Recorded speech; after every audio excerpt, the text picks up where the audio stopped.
प्रेम से बोलिए सद्गुरुदेव की जय, संत समाज की जय, भक्त समाज की जय।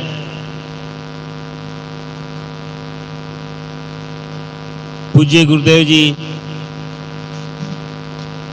मुद मंगलमय संत समाज, प्रिय सज्जनों एवं देवियों, पूज्य श्री संचालक साहब जी के आदेशानुसार कुछ देर के लिए मैं भी आप लोगों के समक्ष, आप लोगों की सेवा में उपस्थित हूँ। बड़े भाग्य से मिल सका सद्गुरु का सत्संग, सदियों जीवन सिंधु में थी नहीं उमंग। सदा न कोयल बोलती, सदा न खिलते फूल, यह अवसर मिलते तब ही जब पुण्य होए अनुकूल। प्रेम से बोलिए सद्गुरुदेव की जय। प्रिय सज्जनों, आपने एक साखी आप सबको अवगत होगा, मालूम होगा, वह है संगत की जय साधु की, हरै और की व्याधि, ओछी संगत क्रूर की, आठों पहर उपाधि। हम सब लोग यहाँ संगत करने के लिए आए हैं। क्या करने के लिए? संगत करने के लिए। किसका संगत? साहब जी ने क्या कहा? संगत की जय साधु की। हम यहां आकर के संतों की संगत कर रहे हैं, लेकिन आप यहां से, हम सब लोग यहां से जाएंगे घर, और अगर पूछे कोई आप कहां गए थे, तो आप क्या बतला पाएंगे? जरूर। कब? जब आप लोग ध्यान से सुनेंगे तब।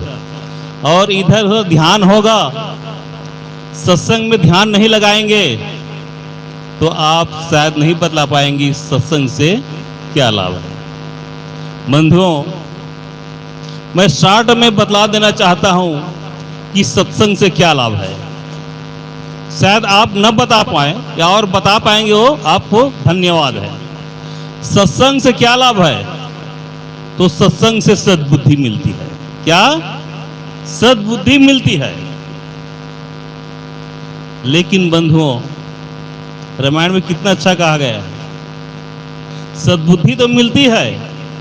नवधा भगति सुनु तो ही पाही, सावधान सुनु धरु मन माही। सिर्फ केवल सत्संग सुनने से लाभ होने वाला नहीं है। तो लाभ कब होगा? उसको सुन करके, उसको गुण करके अपने जीवन में आचरण करना होगा तभी। नहीं तो सत्संग सुनने से कोई फायदा नहीं। तो कहा गया ना, संगत की जय साधु की।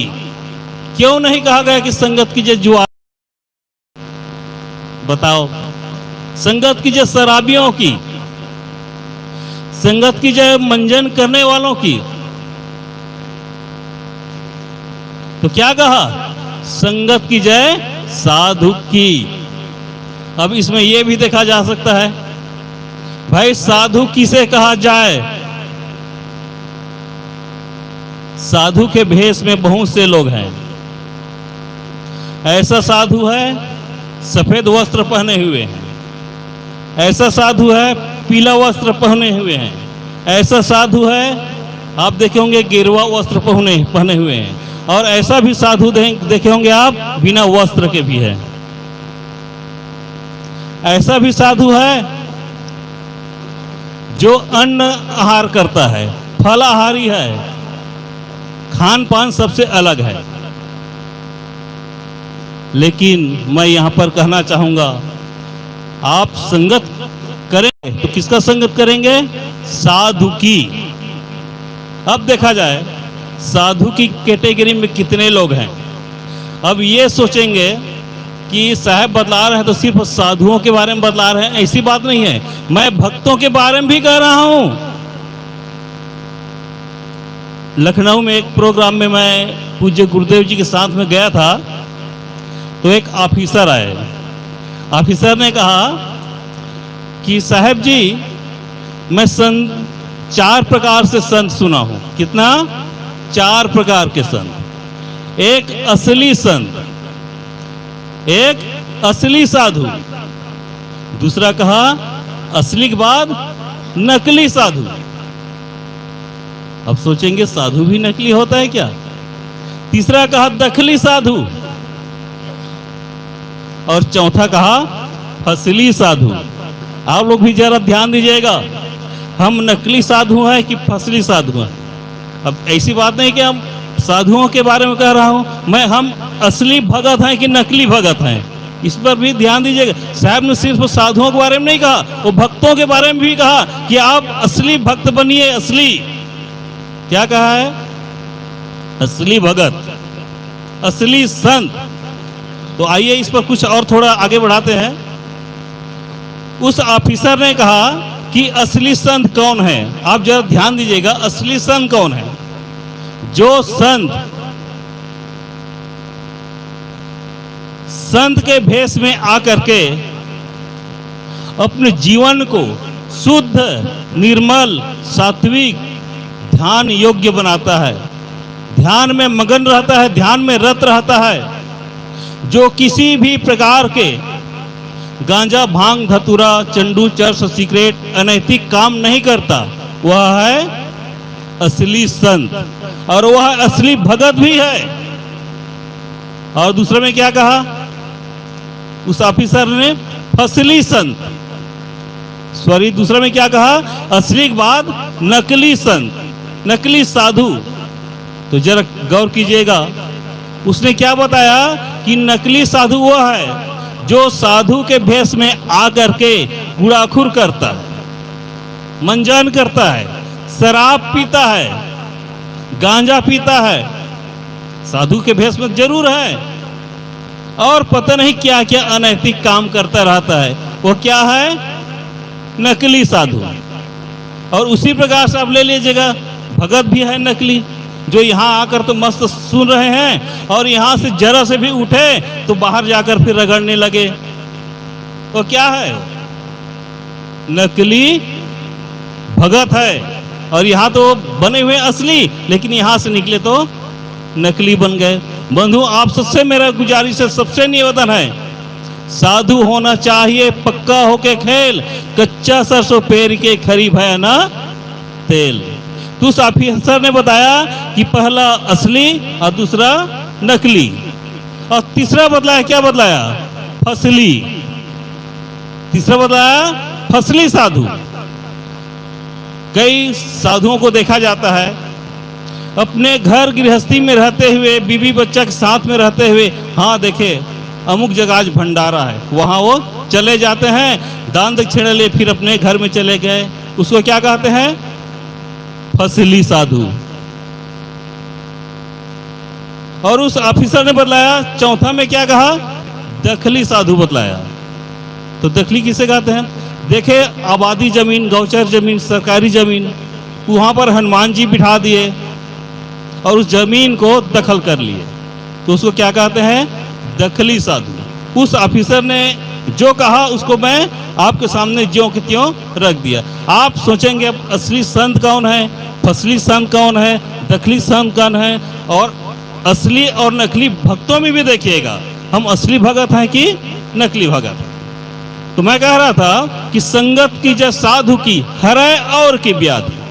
संत लोग दूसरे के व्याधि को, दूसरे के तकलीफ को दूर करने वाले होते हैं। कैसे कैसे तकलीफ दूर करते हैं?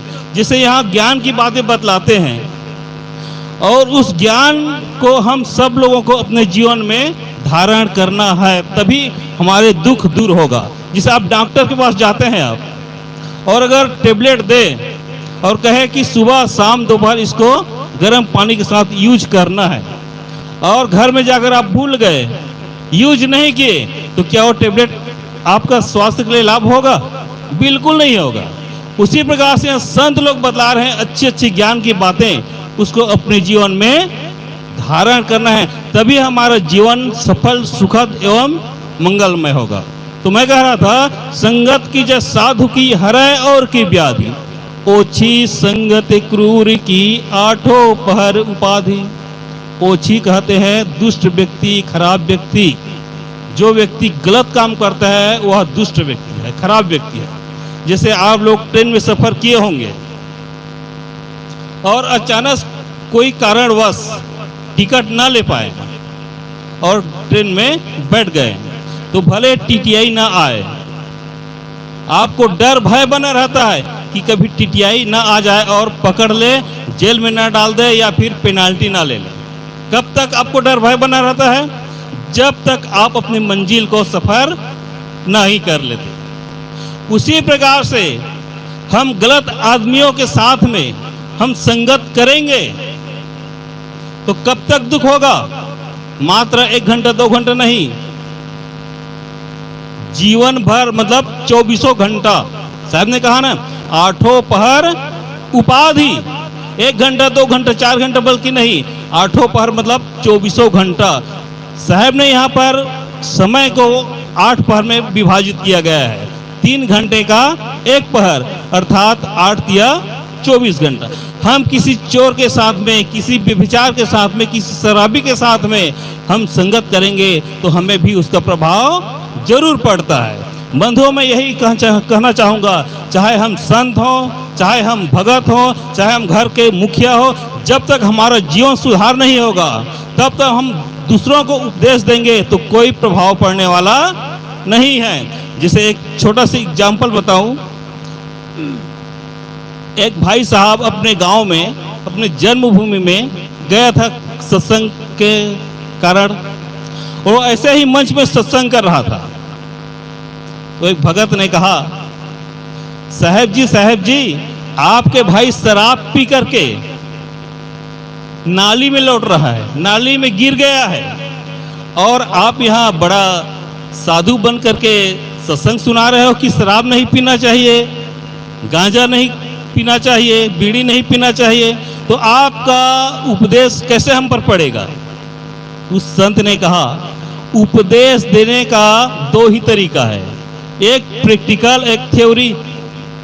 एक मुख से हम, जैसे यहाँ पर क्या कर रहे हैं, हम मुख से उपदेश दे रहे हैं। उस संत ने कहा, मैं यहाँ पर मुख से, वाणी से आपको मैं उपदेश दे रहा हूँ, और मेरे भाई जो है प्रैक्टिकल बतला रहा है कि शराब पीने से क्या होता है।